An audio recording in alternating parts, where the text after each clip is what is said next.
Yeah. All right. So super excited to have Darrell present. Darrell's one of our own. He's a great COO member, COO Forum member in Kansas City.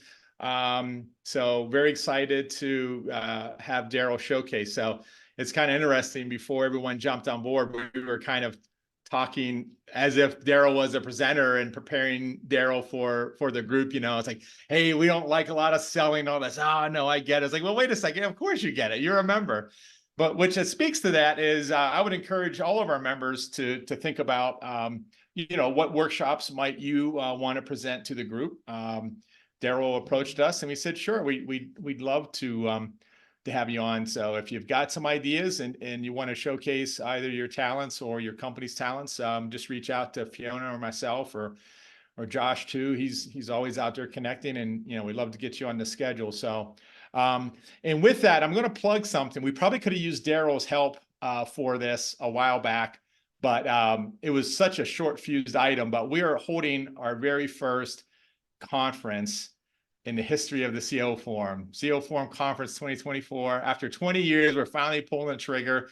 It really kind of fell in our lap, an opportunity to be sponsoring Industry Week's Leadership Operations Summit in Indianapolis, home of the Josh Keanu Reeves Reniker.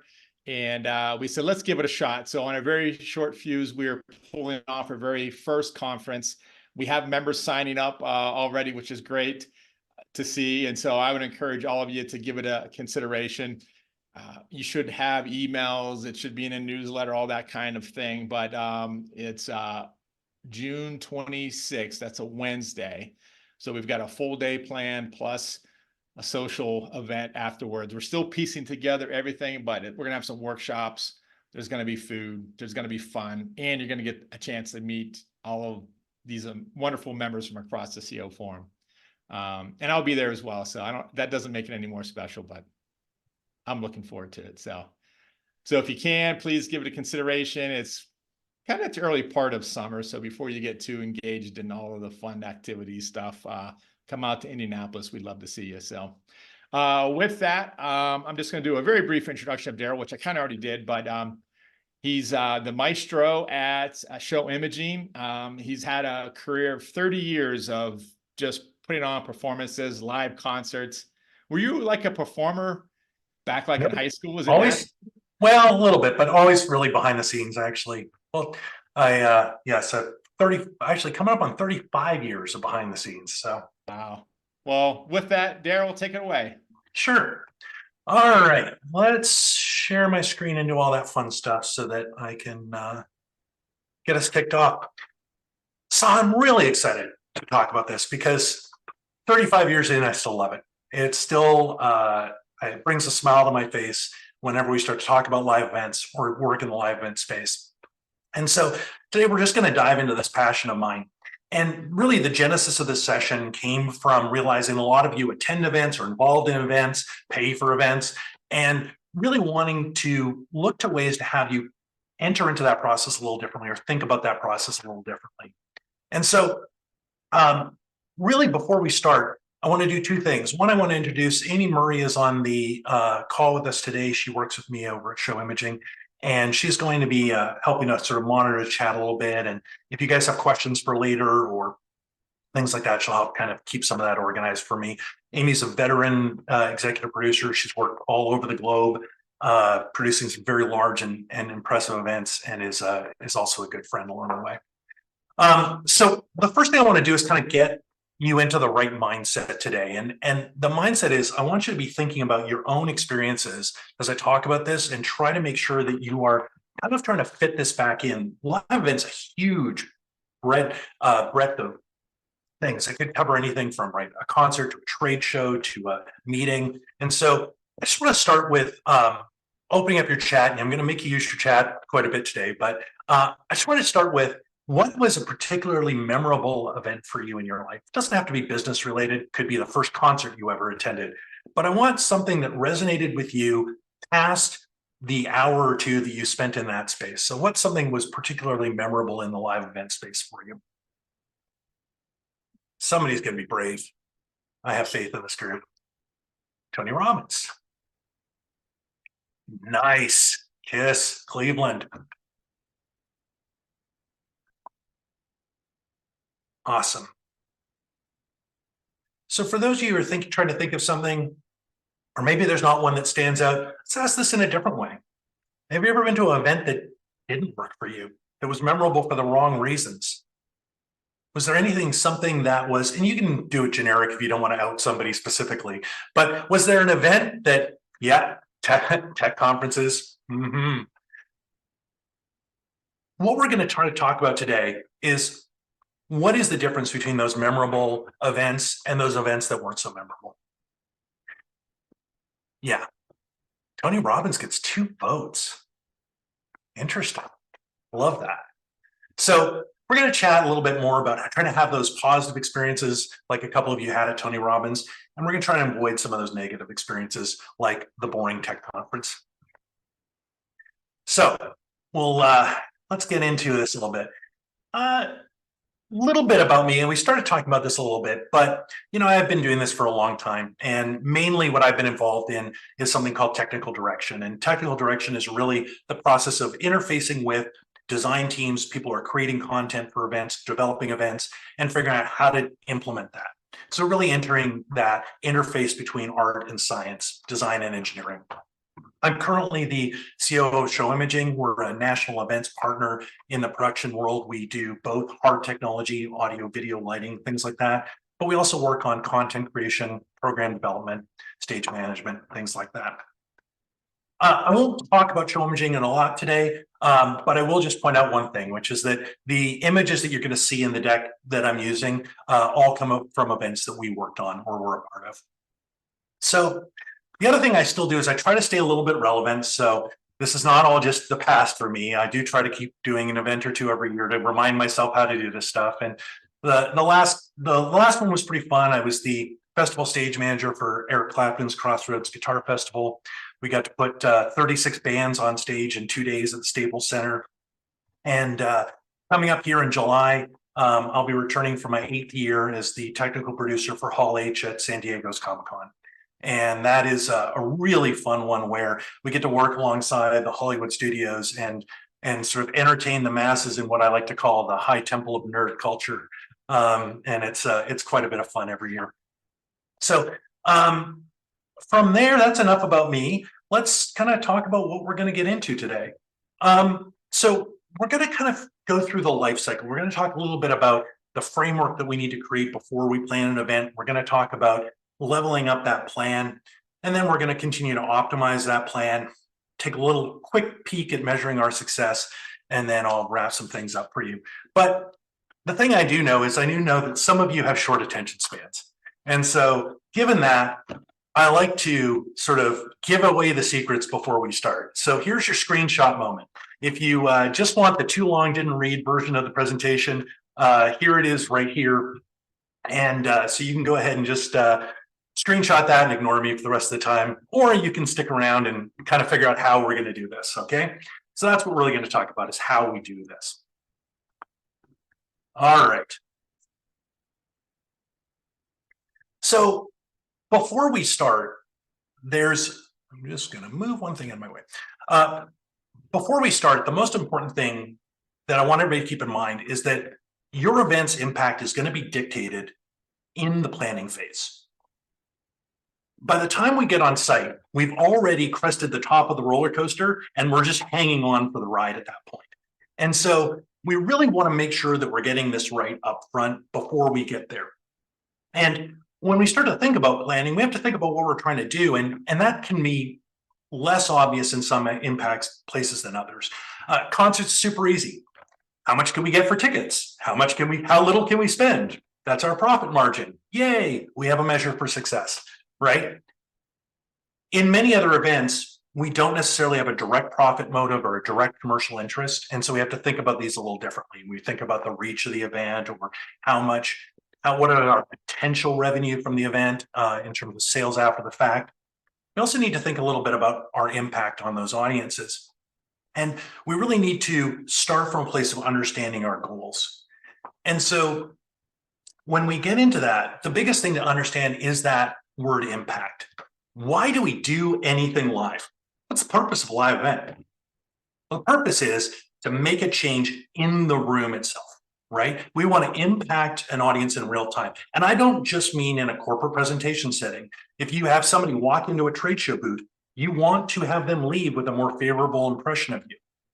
The purpose of live is to really take that audience that you've generated in that space and impact them in a way that you choose, move them in a direction you want. And this is the same for everything you do. And so you really have to start with, it doesn't matter what that event is, you have to understand with thinking about it in this context, okay? So when we think about that, we want to think about the positive ways that we can drive that. And really it comes down to the things I'm looking at in this slide. And it's a combination of factors that work in tandem together. The image on this slide comes from a Porsche event at South by Southwest. And I want you to put yourself in that mindset of walking through the streets in Austin. Maybe you've had a drink or two, maybe you're on the way to see a band, and you come across this space. And as soon as you walk up to it, you see these beautiful cars, you see this slightly mysterious structure, it's kind of wrapped like a box in a way, and you see crowds forming around it. And this potential of the content, the cars themselves, the experience that it seems to be creating, and your ability to interact with it is going to make you naturally curious and make you naturally want to engage with this. So I want to think about those positive drivers of how we're going to impact that audience as we start to do our planning process. There's also another big thing. We want to avoid the negative possible drivers or negative impacts in the space. And this is the only image in the deck that does not come from a show imaging event. I will just put that out there. I picked this off the internet.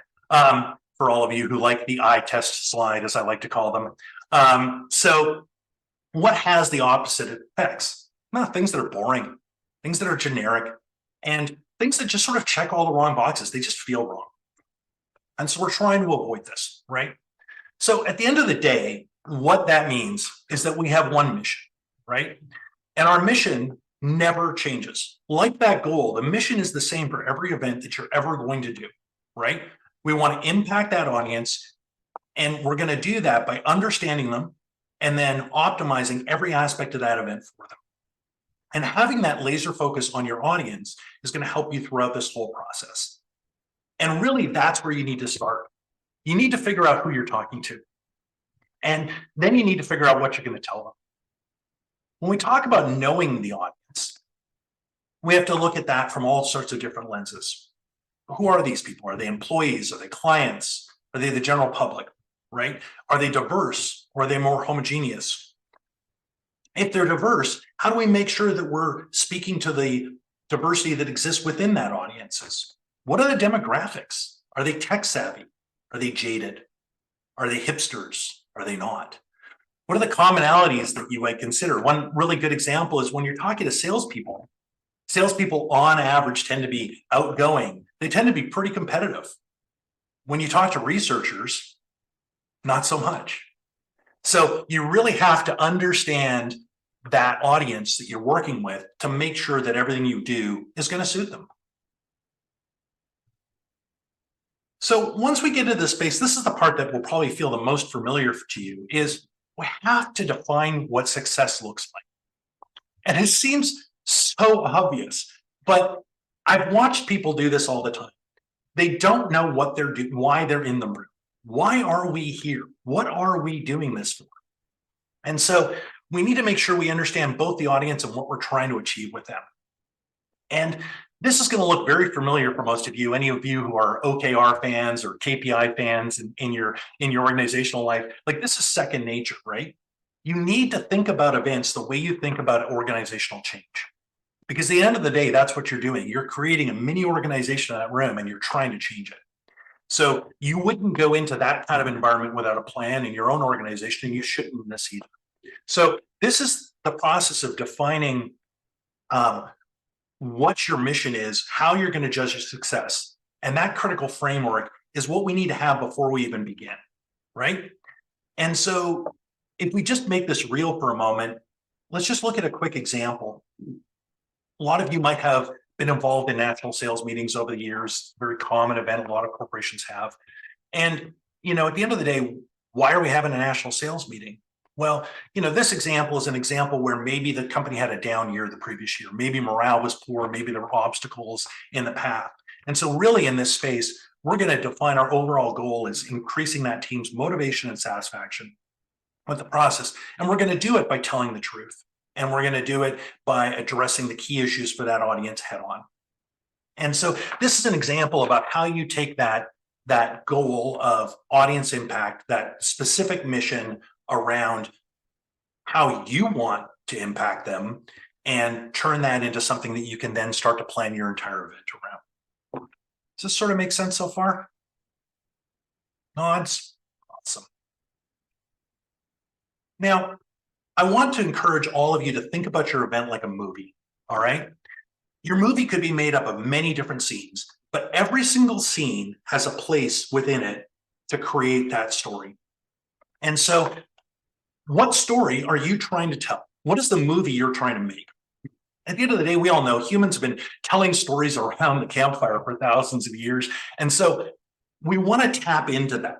That is the thing that is going to give us the best chance of sort of moving that audience in the direction we want, is to tap into those primal understandings of how we work and come together as tribes. A little later in the presentation, in the presenter series, Fiona or Chuck can correct me if I'm wrong there, but I think somebody's going to come in and talk a little bit more about storytelling in this context and other contexts. And so I won't dive into this rabbit hole completely. This could be its own presentation for sure. But I do want to encourage you all to remember that whenever we're in that space with people, we want to make sure we understand what is the story that we're trying to tell. So an example of this is on this slide. Again, I'm just giving sort of simple examples to try to make this a little more concrete for you. So does anybody have any questions so far? You feel free to interrupt me. This is a small group and I'm not easily distracted. So if you do want to jump in at any point, ask a question, feel free. If not, you can put them in chat. Amy will make sure I get to them a little later. So if there aren't any questions immediately, let's move on to the planning phase. So hopefully we understand what our framework for our event is. What do we need to be aware of as we move into sort of the planning portion of this? I want all of you to take a moment and jump in chat. And this time I want all of you to do this, is I want you to post something in the chat that you think it's very important to plan for in an event. This could be anything that comes to mind. What is something that you think you should be planning for when you're planning an event? Doesn't matter what kind of plan. Food. This is a common theme of Chuck's. Yep, snacks to go with the food. Yep. What else we got? Time. Love that one. You get a whole slide later, Diana. Time to connect. View, space. Oh, I love these. These are great. Okay. You're all wrong. So the fact of the matter is you actually are not wrong. All of these are important aspects of events. But I said important. And if we really want to focus on what's important, you all should probably have had the same answer. And that answer is pretty simple. Content.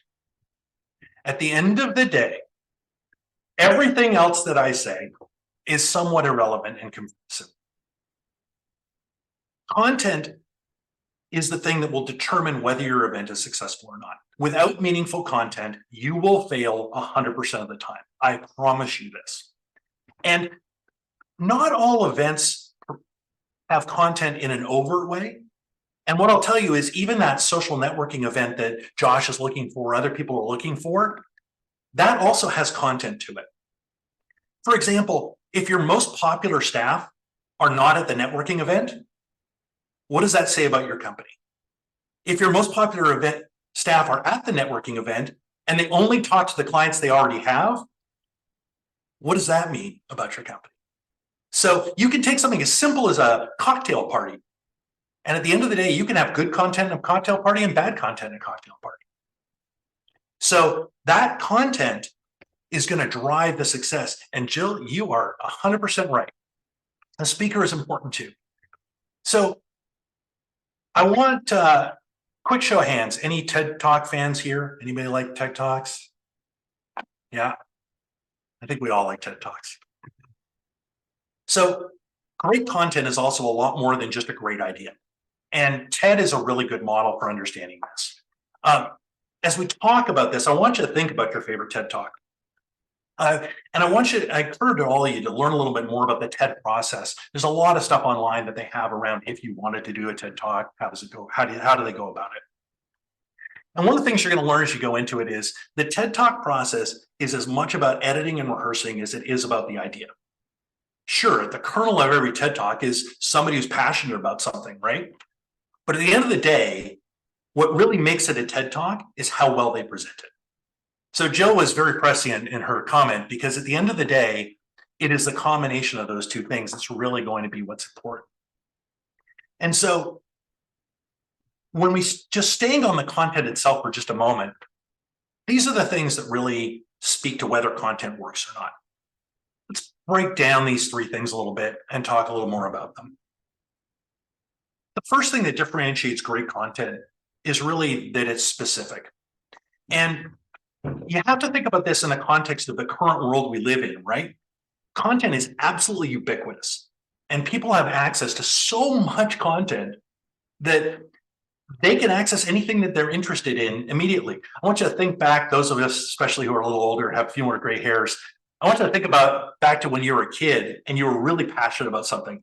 Like you had to go to the library, check out a book, or you had to find a club. Like you couldn't just like pull up your phone and go doom scroll on YouTube for the next 40 hours and learn about it, right? But now, 5 seconds on YouTube and you'll have a search that has results that will just inundate you in content. So how is your content different from the content that they can get elsewhere? What are you giving them that they can't get somewhere else? So that's what we want to make sure is we want to make sure that the content is special.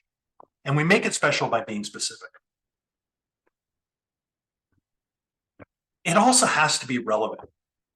What is your content doing to solve their problems? When we talk about employees, I think everybody sort of, especially I think in our roles, often talk about how employees are really only tuned into one radio station, what's in it for me. And at the end of the day, clients, audiences, everybody else is in it for the same thing. You go to your favorite musician's concert and they don't play the song you love, you walk away pissed off, right? So at the end of the day, you care about this. I promise you care about this. You're feeding your family based on the content that you're providing. So I know you care. Why should they? If you can't explain why they should care, that's not the right content. So we really want to make sure that that content works for them. The final piece of the puzzle is engaging. And you have a great idea. You have a unique way to solve a problem for your audience. You're ticking all those boxes. You've honed in and edited and rehearsed it. You've got pure gold, right? But if your audience isn't engaged with you, it doesn't matter. If they don't hear it because somehow they heard the little bit that came before it and the little bit that came after it, and they missed the part in the middle, oops. So for example, if you have a presentation that has a lot of filler in it and only has one good idea in the middle, you can't guarantee that they'll walk away with the good idea. So people retain very little. The only way we can get them to retain more is to really be invested in them personally. So how do you disrupt your audience and make sure they have that level of engagement? And sometimes it just comes down to playing tricks on them, if I'm being honest. Sometimes it's things like you are doing an awards ceremony for staff. You walk the person's wife or husband out on stage and have them present the award to them. You just disrupted them. You made them engaged in this in a different way. It's now more special for them. It's now more meaningful for them because they get to share it with their family. Instead of just speaking to something in a presentation, you can plant a question in the Q&A. You stick a plant in the front of the line. They ask a question and you give an unexpected answer to it. You can tell your sales staff at a networking event that, hey, I want all of you to know that you can extend an extra discount if you can close work within the next 48 hours of this meeting. So really trying to find ways that we can pull people into an unexpected space is the key to this. We want to make sure that they all of a sudden have a moment that jars them where they realize that this is specific and relevant to them. It's really about understanding our audience, though, and drawing a line into what they need. So this is the meat of content for me, is in this space here. And this is going to this takes into account a lot of what Jill's saying as well. Content comes down to the combination of what we're presenting and how we're presenting it. And very few events have a robust content review process. I work with one company, and if you want to get on stage at that company, you have to have a fully scripted and memorized without notes presentation, and you have to walk in and do it in front of the CEO, and the CEO has to like it before you get on stage. How many of your organizations are that committed to making sure your content's good? So you need to stop making content decisions based on the wrong reasons. We need to make, for example, we need to make sure every division is represented. They all have a piece of this. No, we don't. Some of them may have nothing to say, right? Oh, well, this person is a leading expert on this. We have to make sure they get to talk about it. Well, ideally, yes. But if they're not going to explain it in a way that the audience understands, then maybe we need to find a different way to present that. Maybe they're not the best person to present that idea. And that's a really hard thing for organizations to manage. The understanding that it's not good enough to just have a great piece of content that you own. You also have to be up to the task of presenting it. And you can hurt a lot of feelings in this space, but if you can get your organization to a space where you're evaluating both of these objectively and having great conversations about them, I promise you, your events will get better. You have to be focused on that audience and what they need, not what the individuals in your organization want.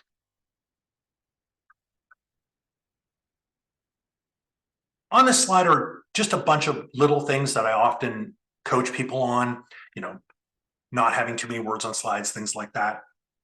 And all these are great ways to help you craft better content. But I bet at least some of you are skeptical. There's got to be at least somebody out here who's going, not everything can be made interesting. Sometimes you have to present stuff because you have to present it. There's somebody out there living in that camp. And so let's talk about the elephant in the room and presenting things that are boring. And let's talk about emotions too. Anybody, show of hands, anybody on this call ever have to sit through a compliance training or have to host a compliance training? Anybody ever had to do legal compliance training? It's the best, right? It's so much fun, so enjoyable. Love that. I unfortunately used to work with a lot of pharma companies, and I used to sit through very long compliance sessions for those pharmaceutical companies that, of course, I didn't need for my own career, but I was helping them do it. And they are amongst the worst things I've ever had to sit through. Does anybody here think it's impossible to make that interesting? You're not going to fall into that trap. You're way too smart. See, that's what I like about you. The reality of it is anything can be made interesting. You might have to work really hard at it, though. So, for example, for compliance, I want you to picture a normal sort of scenario. What are you picturing in your mind? You're picturing a billion wordy slides, like eye test after eye test after eye test. And you're picturing somebody who looks like an algebra professor standing on stage, droning in a monotone format. If you're having lunch and there are more than 3 medical professionals in the room, okay? Right, this is what you're picturing. You're also, if you're the event planner, you're putting it on the morning after the boozy awards ceremony the night before because no one wants to present in that time frame. So you're going to stick it to the compliance person by putting them on the worst time slot, right? I want you to picture this instead. Let's find the most dynamic personality we've got in the organization. Let's get Chuck, let's get Josh, let's get one of these people up on stage and let's have them host Is This Illegal? The Compliance Game Show. Let's get our top 3 salespeople in the organization, the 3 people who should know these rules better than anybody, and let's make them contestants. Sure, we're going to have the compliance officer on stage to judge or to add the additional explanations that we need. But let's give every single person in the audience a check mark and an X to hold up and play along. And then let's put some real cash prizes on the line. Let's engage that competitive instinct and let's make those people fight for it, right? I guarantee you the retention will be better. I guarantee you the experience will be better. I guarantee you you'll have a better chance of actually having people be compliant. You might even have people competing to be on stage next year as a part of it. So I want you to think about the fact that it's tough content is just a problem you have to solve. The content in and of itself can be made interesting. Now, if you have a choice, pick interesting content, but if you can't, find a better way to present it. All right. Before we move on, any quick questions? All right. You guys are quiet in there. Quick question, Darrell. Sure. So I'm a Seth Godin fan, and he makes a point of saying that people will often choose or pursue what they want as opposed to what they need. And that was kind of maybe the hidden element behind my comment in the chat about playing to the emotional side of people's needs. So I'm just curious to how that factors into developing content or the overall experience. It is, I think that there's a couple different levels of that. One level of that is being aware of our own biases, right? So one side of that is when you're developing the content, often we think we're developing content for others, but we're really just developing it for ourselves.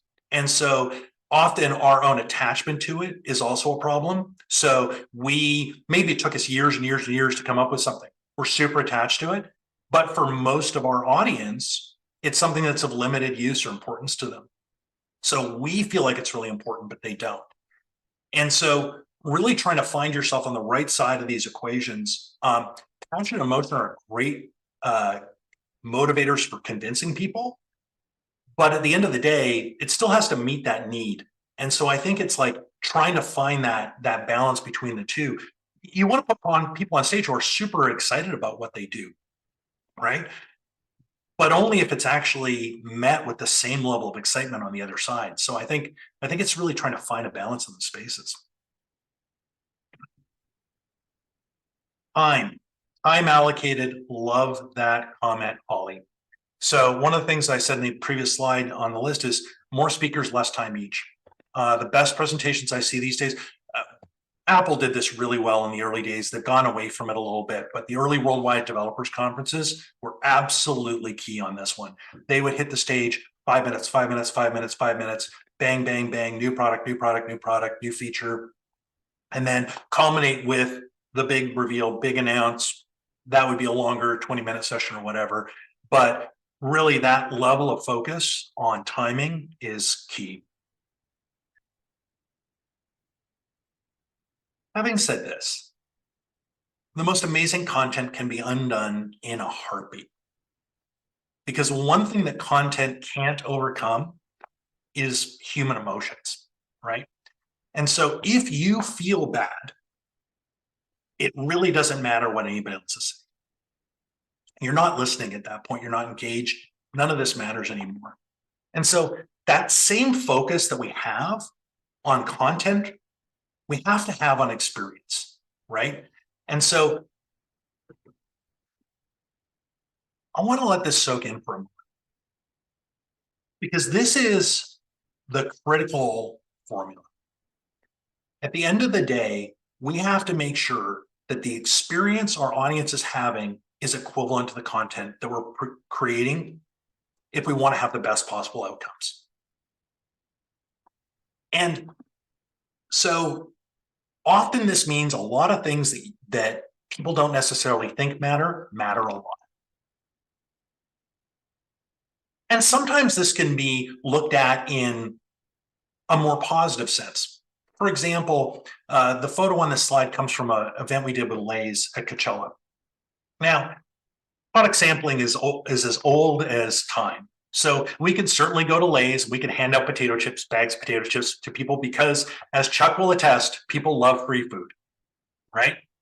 So if Chuck gets a bag of potato chips, he's already having a good day, okay? But is that enough?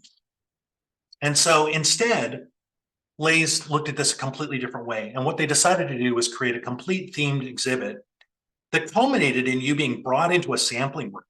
And in that sampling room, you were served a potato chip tasting menu that was curated by chefs. So literally there were these little like one bite, this flavor potato chips with whatever, creme fraiche and caviar was one of them.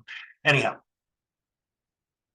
which one is creating that memory and that sense of those positive emotions in the audience, right? One is creating a great fleeting transaction, but the other one's creating a lasting impression. So when we think about experience, this is sort of the higher touch side of experience, but we're also going to talk about some of the lower touch side of experience too, which is just the process of engaging with your audience. We want to make sure that every aspect of that experience, the audience journey, the look, the feel, matches the excellence of your content. We want to give them not just a great bite of food, but a great place to experience it. So when we talked about content, we talked about it being relevant and specific. On the experience side, the biggest thing for experiences is they're seamless, right? If you go to an event, there's a huge lineup at registration. Wah, wah, you're already in a bad mood. You get 4,000 emails before you walk in the door with all sorts of different explanations about what you need to do and what you need to see.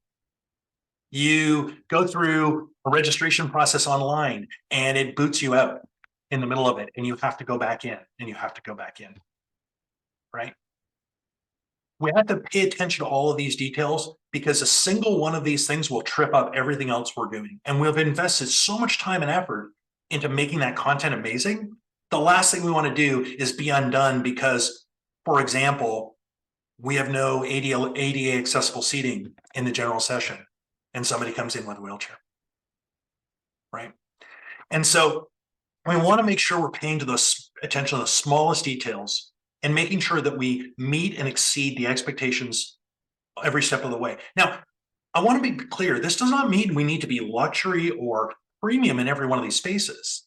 If we go to a training session in a hotel for a couple of hours, we don't expect to have a huge meal and a cocktail reception and all these other things, right? But we do expect to be able to walk in, find the room easily, have a quick registration process, get straight to business, have great content in the session, be able to see, be able to hear, be in a comfortable chair. So this isn't about being premium. This is about making sure that the details match along the way.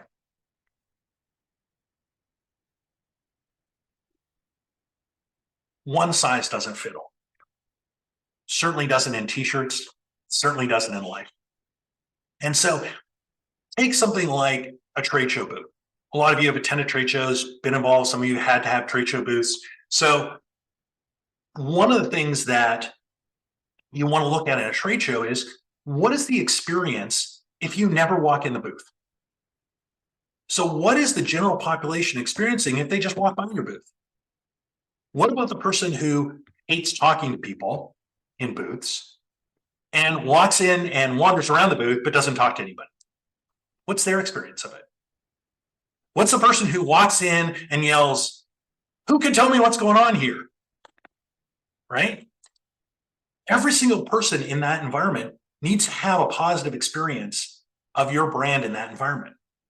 And so you want to make sure that you're thinking about your experiences from every direction. You're checking your blind spots.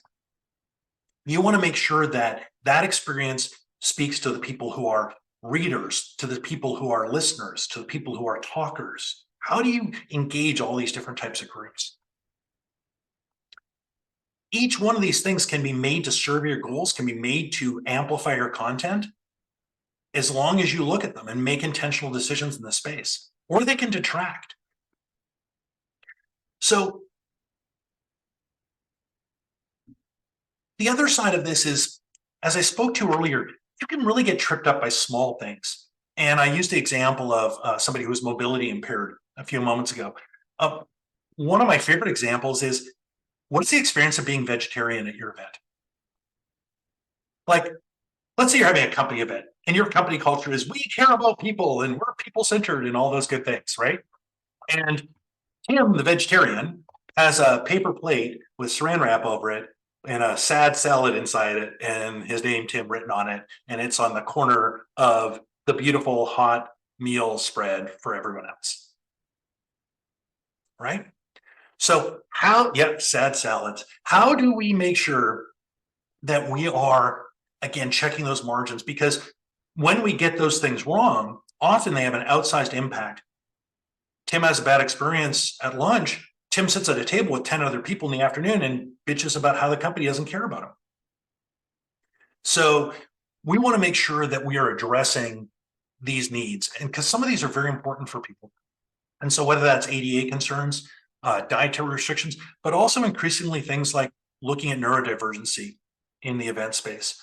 Events are very difficult for people with neurodivergent needs. For one thing, often a lot of them suffer from forms of misophonia, where noises will trigger them. And so do you have, if you have an event where you have a lot of people in that event that may have neurodivergent needs, you may want to consider having a quiet space that they can get off and out of the event for a moment and recharge. You may want to look at different ways for them to experience it. Yeah, Zen Den, I love that. So we really want to make sure we're also paying attention to the individualized needs of our audience. And we really also need to be responsive. Events are living, breathing things. They're not just a one and done. They're not just, they shouldn't be thought of as sort of something that you just step through. So how are you making sure that you are finding out what's going on in your audience and then reacting to it? Because one problem solved for one person can often have that same positive effect that one negative thing has on the group. So you being able to step in as an organization and say, oh, you know what, this person's having a bad experience in this moment. How do we correct that? Is a really important part of this process too. It's no secret, Chuck, that that's another one of my passion points. So yeah. At the end of the day, that's what we're doing, right? We're building a culture in the moment. And we're building a culture in it can be in an ad hoc fashion, but it shouldn't be. It should be intentional. All right, pause here for a second. You guys are doing great. So we calibrated the dials, right? We know that content and experience are the things that we're going to use to impact that audience. Now, let's flip to the side that nobody likes to talk about. How do we spend money better? At the end of the day, we want to think back to the beginning of the presentation. We talked about impact versus expenses very briefly, right? And so how do we improve our cost containment in the event space, right? Because at the end of the day, if you produce a hugely, immensely successful event, but it costs the company a lot of money, and internally the questions start to come in, well, is this worth it? You know, that's not really a desirable end goal either. So we do have to keep an eye on the budget. And really what's going to happen here is we have to escape the feeling that events are just a money pit. Because the truth of the matter is all events have budgets and not all budgets are large. And so despite what's going on in the chat right now, my expectations for the COO Forum aren't that you're going to beat out the best experiences that I've ever had at any event. The question is, are you going to drive value for me in that space, right? And is the experience going to meet my expectations within that space? So the first way we save money is simple. We start up front by eliminating the content and experiences that don't advance our strategic goals, right? So the beginning part of this is editing up front. Remembering that everything you do in that space costs you money. So if it's not advancing your strategic goals, don't do it. Save that money and use it somewhere else. The second shift I want all of you to think about is how you improve your process to make sure that money is spent wisely and is furthering your goals. this is the pitfall that I see the most often, and this is what we're going to dive into a little deeper. And it really starts with your team. Who's planning this event? All too often in many organizations, middle management is where event planning lies. It kind of sits in the middle of the organization often. And it often doesn't have clear lines of oversight. It often doesn't have a clear understanding of what's feeding in and out of it. And this tends to lead to really siloed decision-making where things like budget allocations are completely divorced from program and content development. And so you have somebody who's making decisions about the budget who's not necessarily intimately connected to what you're trying to achieve. So ultimately, this is what we got to solve. We got to solve for who's making those decisions. And I want to go back to the film analogy I used a little earlier, the movie that we're making, right? If we're making a feature film, who's the director? Who is the person that's going to have that ultimate creative control over what's going on? Because no offense to meeting planners who I love and work with all the time, meeting planners are experts at logistics. They're experts at managing complex projects, but they're not necessarily great on the content side of things. That might not be what drove them into the industry.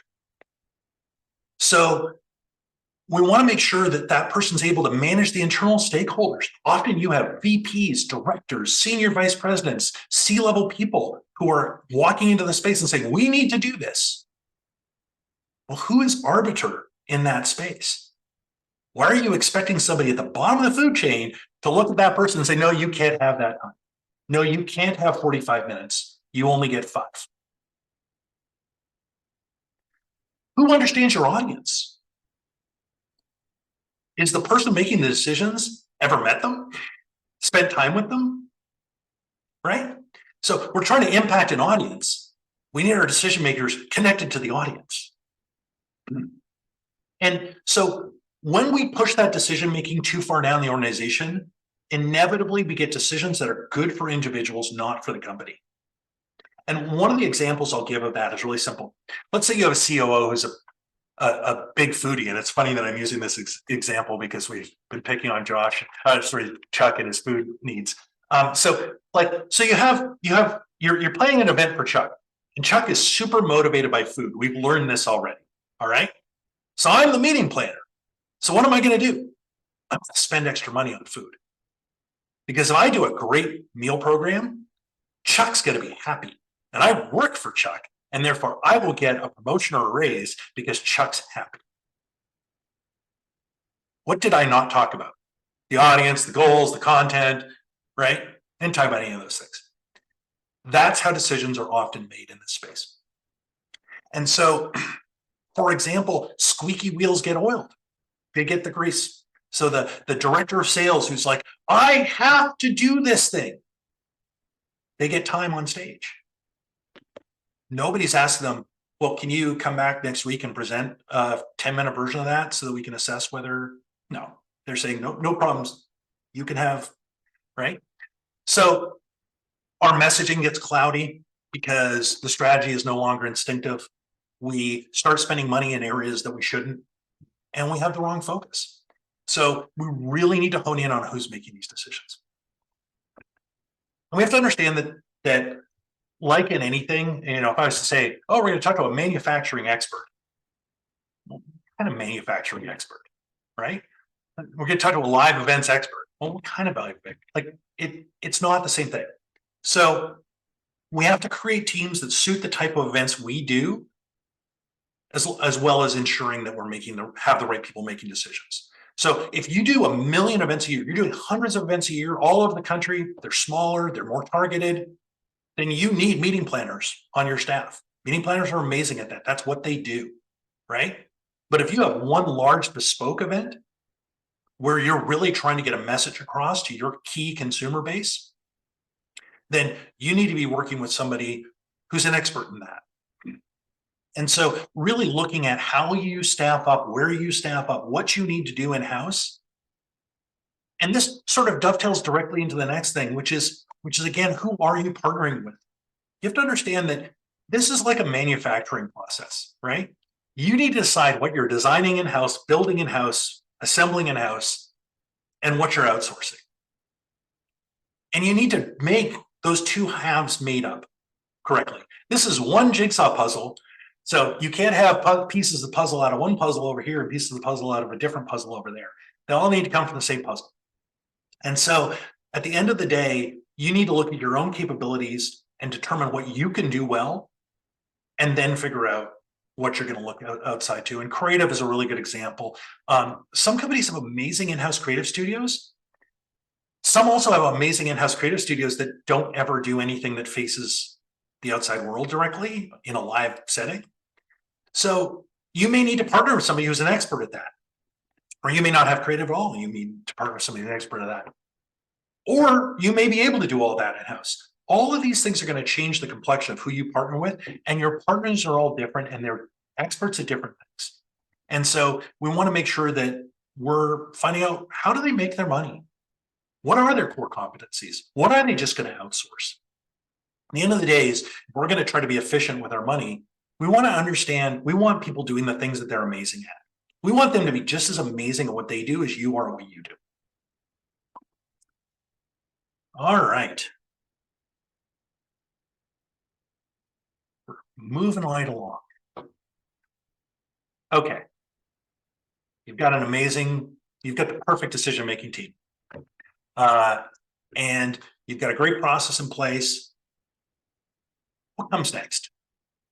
This is probably one of the most critical decisions you're going to make, which is venues and how you select them. Venues have an outsized impact on events, and they're often misunderstood. And so this is one of the few times where I'm going to get really granular in this presentation. We're going to get really kind of into the weeds a little bit here. And you should use that as an indicator of how important I think it is. So one of the things that's really important about venues, is that they define the parameters that you get to work in, right? So sometimes that can be simple, indoors versus outdoors. If you pick an outdoor venue and it rains, you might have a problem.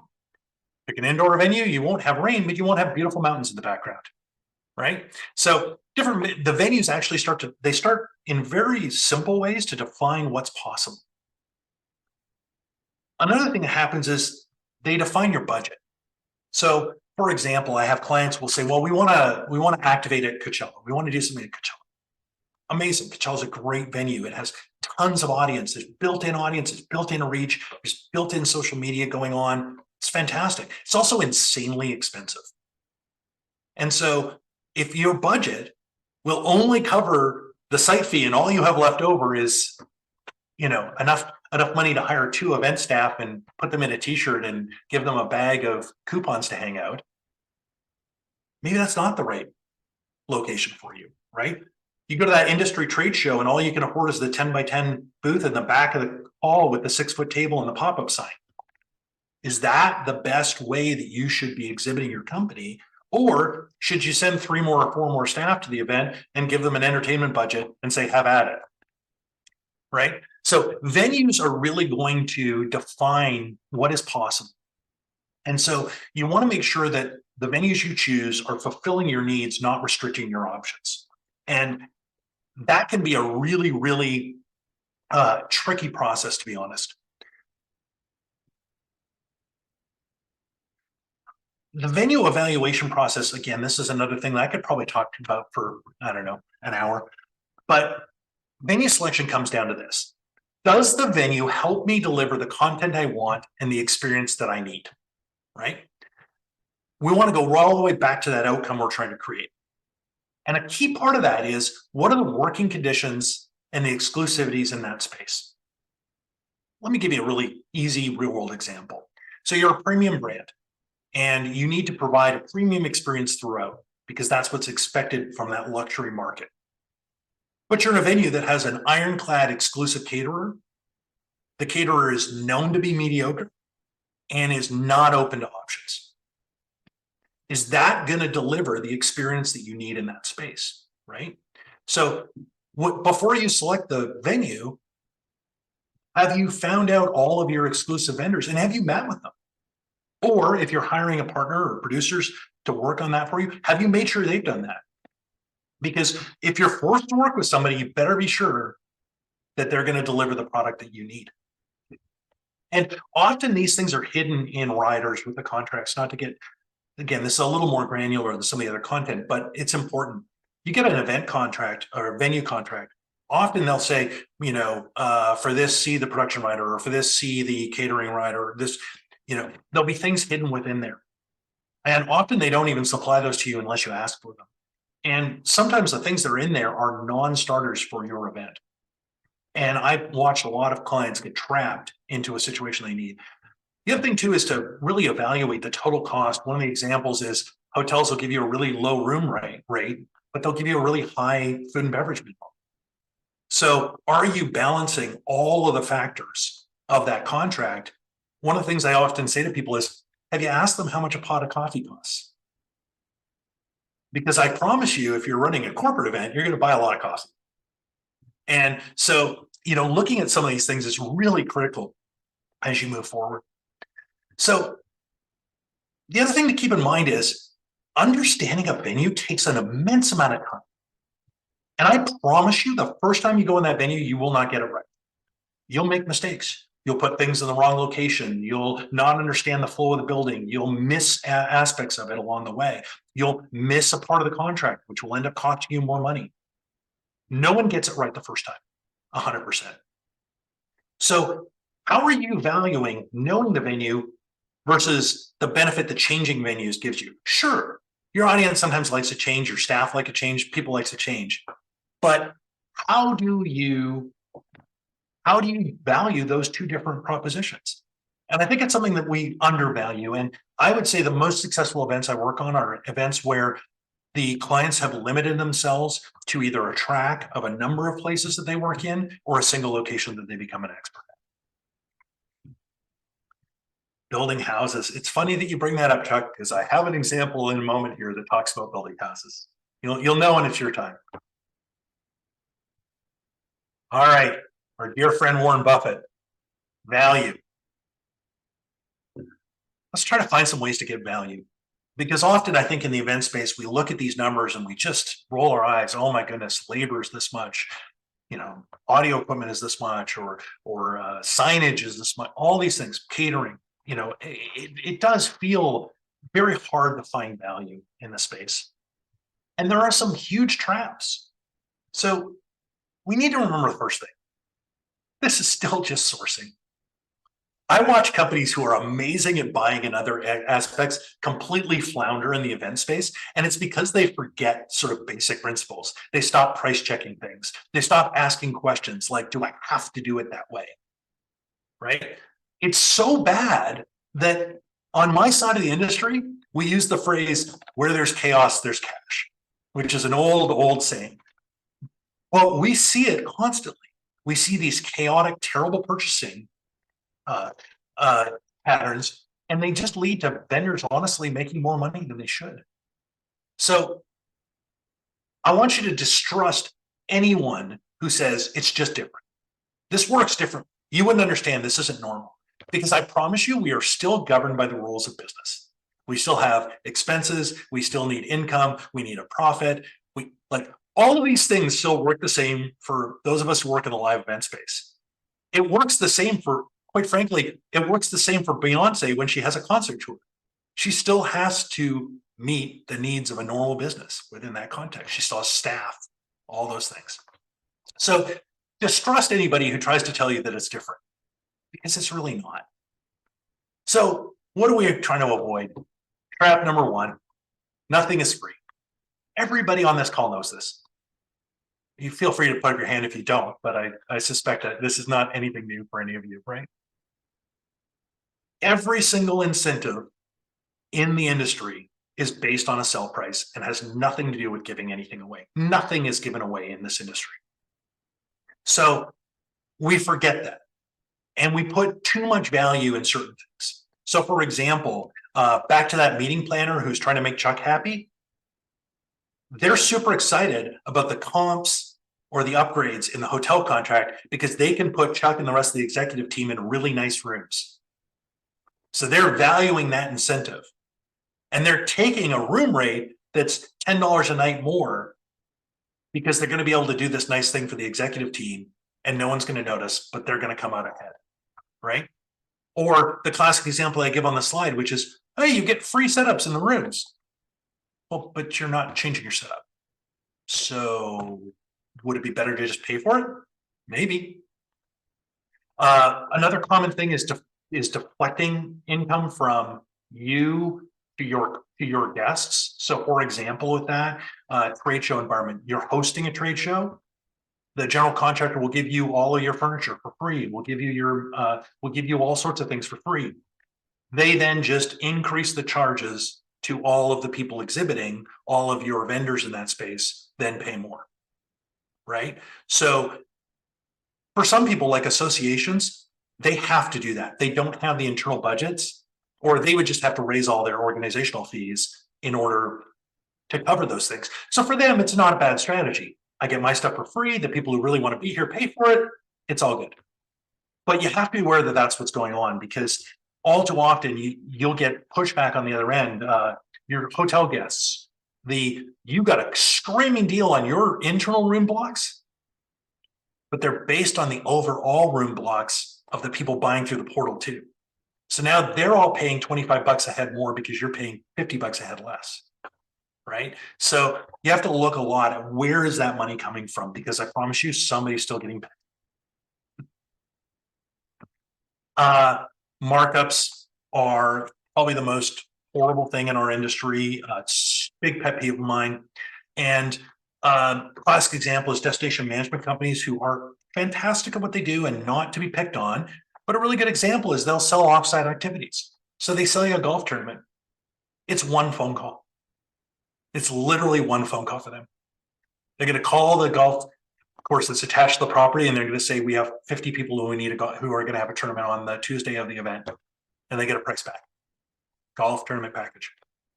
Now, they're then going to mark that up and they're going to charge you for it. Is that a problem in and of itself? It's actually not, as long as they're delivering value in there. So are they managing the golf? Are they managing it? Do they have a pre-built registration system that they're using with it? Are they doing the pricing? All these other things? Or are they charging you for all of those things as well? And the real enemy in this is corporate policies that say you can't have markups and are put into contracts, because what it leads to is people hiding the markup. At the end of the day, it does cost that company money to put that cost through themselves. They are going to pay for the cost of having that money flow through them. And so they're going to look for a way to recoup that one way or another. And so I would argue in the event space, the most important thing to do is to not ban markups. It's to ask for all of them to be completely transparent, disclosed, and for them to disclose what they're doing to earn that markup. Because at the end of the day, you should have the option of doing it yourself if you want to. All right, Chuck, this is your moment. Okay, bad RFPs. There's a lot of really bad ones. And what makes for a bad RFP in the event space? I want you to imagine you go to an architect and you want to build and design a house, okay? And you tell the architect, I want a 3-bedroom, 2.5 bath, ranch style house. And I like mid-century modern stuff, whatever. So I want you to price that house. I want you to design the house for me. And I want you to price its construction, including all the finishes and everything. And come back to me in 3 days with that. Huh? So they're going to design this. They're not going to talk to you. They're not going to have input from you on what do you want, marble in the kitchen or granite or tile. They're just going to come up with this thing. They're going to determine your budget because you haven't given them budget guidance. What are you going to get back? If you got 3 architects, you're going to get 3 completely different budgets and 3 completely different designs back. But this is the exact RFP that I get all the time. We're doing an event for 5,000 people. It's a corporate business meeting. It's a talking heads presentation. We're in this room in this venue. Give us a budget for the event. Okay. Stop shortchanging yourself and find the best people who can design the house with you, right? Stop asking them to design the house before they even know what you need. And so really looking at those RFP processes and what do you expect the outcome to be? taking a look at that and looking at it from your own business lens of, if I was a business, how could I respond to this? What would my response look like? All too often, what you get back are mediocre and overpriced because they don't know. And so they start just putting in things to cover their butts. They put in things to make this work without understanding what it is.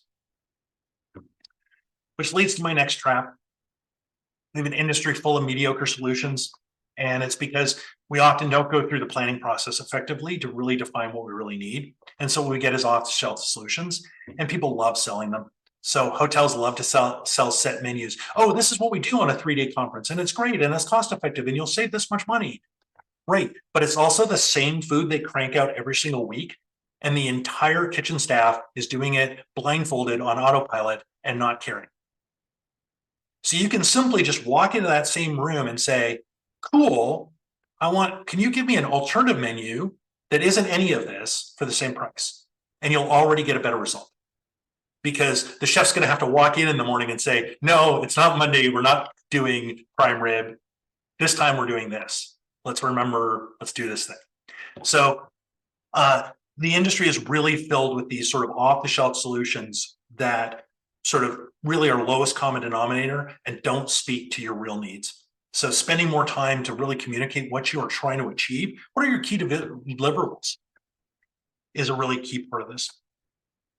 Last but not least, unfortunately, somebody said this earlier, time was talking about it in terms of like time allocations, but time is so important. And I really should have made this trap number one if I was doing this in like order of importance, because this is the most common and most painful trap. And so at the end of the day, we're still governed by good, fast, cheap, pick two, right? A lot of you have heard that over the years. Good, fast, cheap, pick two. And when you select fast by default, you are literally reducing the quality of your content or increasing your investment 100% of the time. So scaling the time you have on site to your needs is critical. Best content in the world will still suck if you don't rehearse it.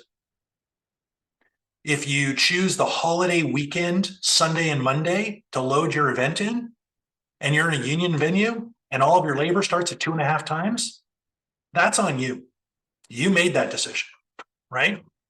So discounting the impact of time, and let me tell you, as the person who has to manage it on the back end all too often, it's a painful conversation. Well, what do you mean this is going to cost more? Well, I now have to do your rehearsal at 5 in the morning. So guess what? You're going to drag your CEO out of bed at 5 in the morning, and we're going to do this rehearsal before the session because that's the only time you've left me. And oh, by the way, those are all double time hours.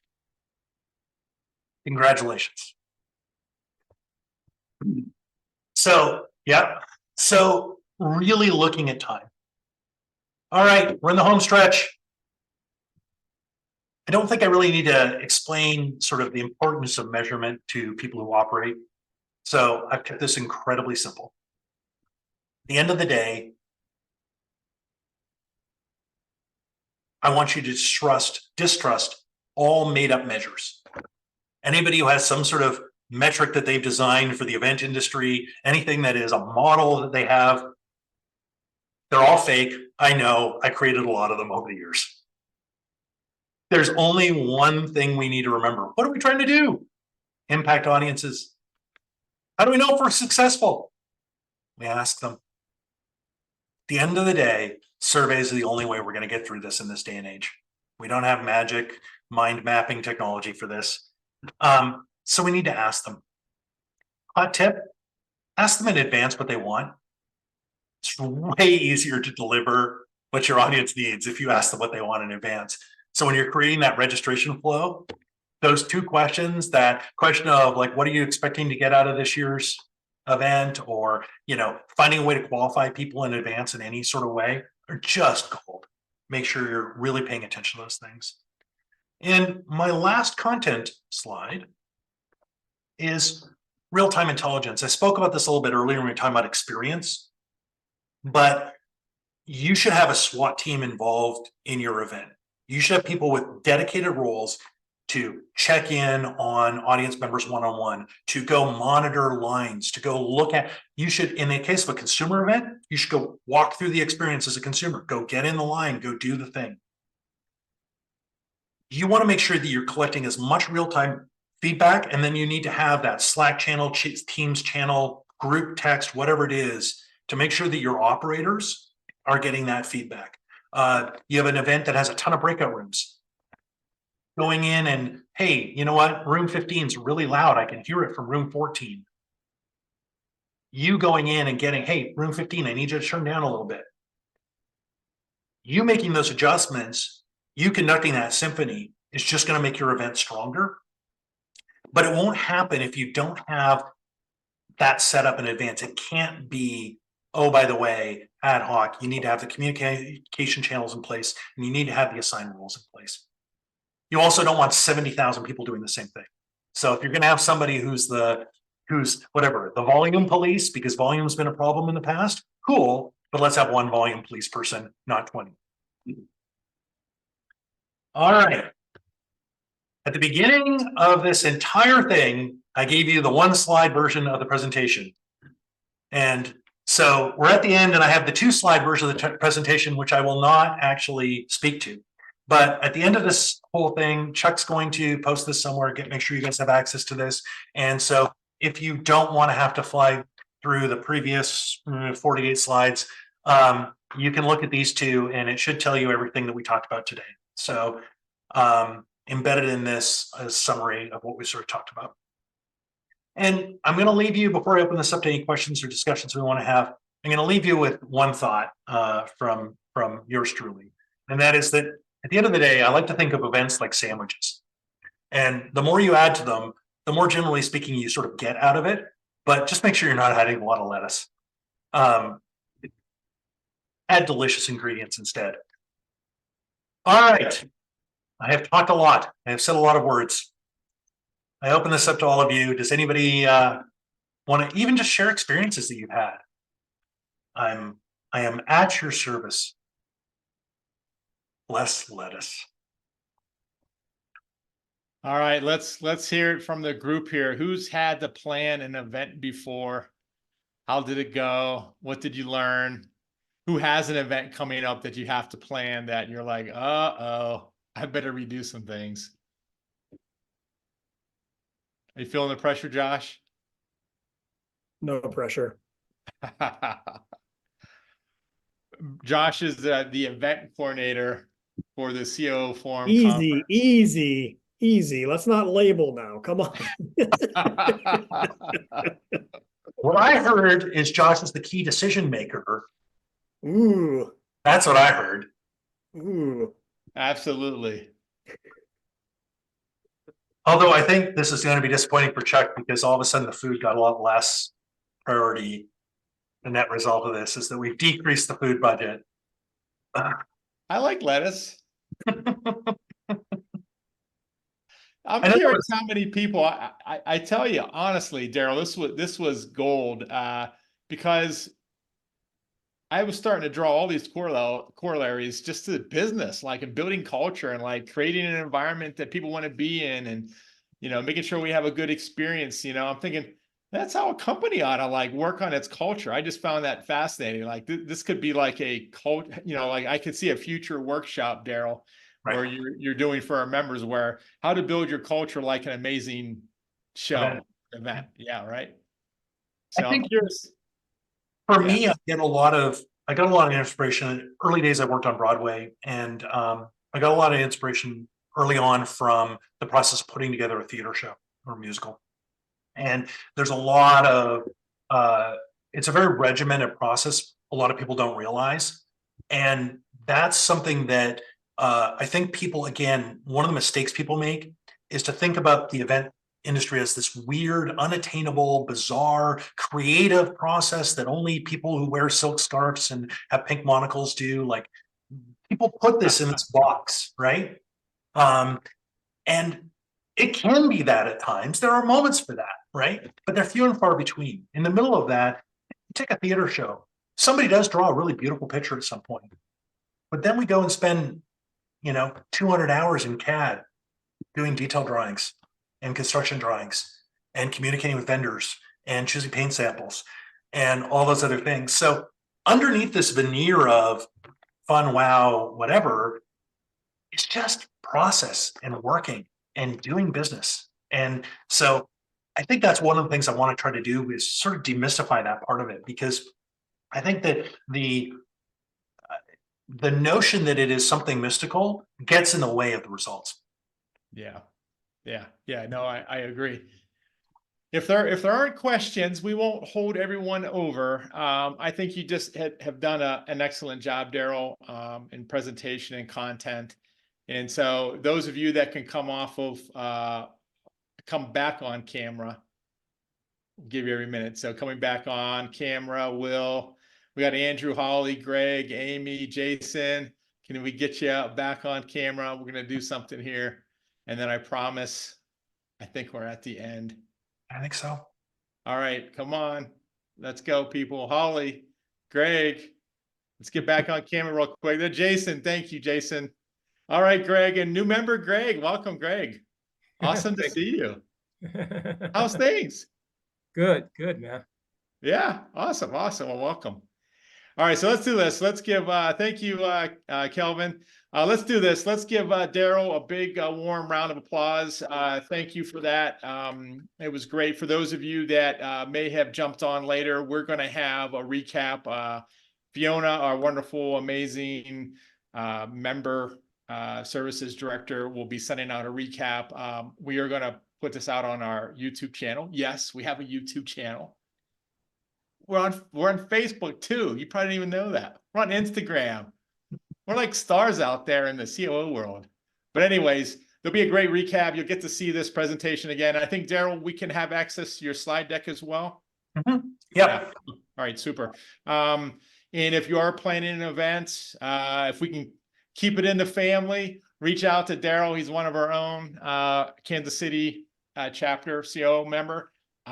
So think about Darrell, the next event you have coming up, make sure you have him in conversation in the room.